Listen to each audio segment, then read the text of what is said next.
حضرت سیدنا علی بن حشرم علیہ رحمۃ اللہ الاکرم فرماتے ہیں،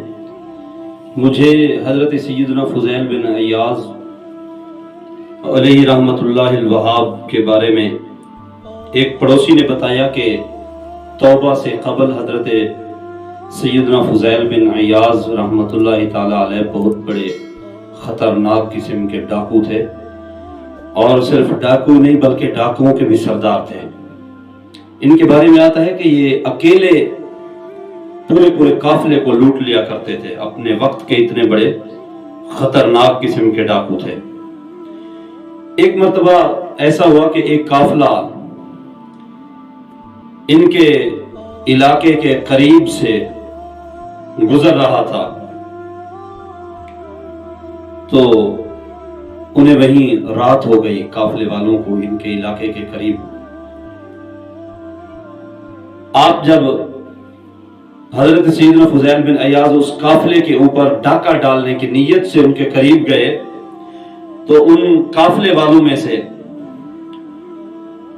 بعض قافلے والوں کو یہ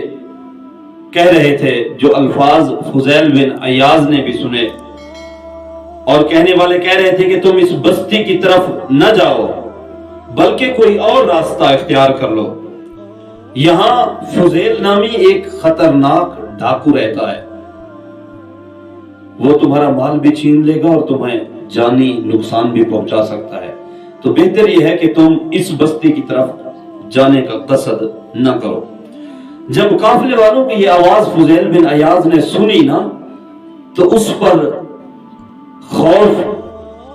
اور اتنا ڈر طاری ہوا کہ اس کے جسم پر کپکپی طاری ہو گئی، اور بلند آواز سے کہا، اے لوگوں، میں فضیل بن عیاض تمہارے سامنے موجود ہوں، جاؤ بے خوف و خطر گزر جاؤ، تم مجھ سے محفوظ ہو،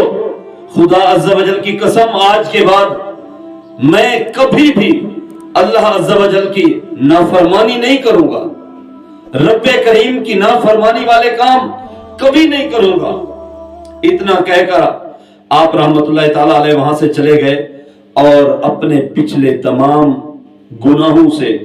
صدق کے دل سے توبہ کی اور راہ حق کے مسافر بن گئے۔ ایک وہ اپنے وقت کے بہت بڑے ڈاکو بلکہ ڈاکوؤں کے بھی سردار فضیل بن عیاض تھے، اور پھر ایک وہ وقت آیا کہ اللہ کریم نے تاج ولایت بھی عطا فرما دیا۔ جب صدق کے دل سے بندہ توبہ کر لیتا ہے تو اللہ کریم کی ذات اس کو ایسے پھر تاج ولایت بھی عطا فرما دیتی ہے۔ اللہ کریم کی ذات ہمیں سچی توبہ نصیب کرے، گناہوں سے نفرت اور نیکیوں سے اللہ کریم ہمیں محبت نصیب کرے۔ وما علی الا البلاغ۔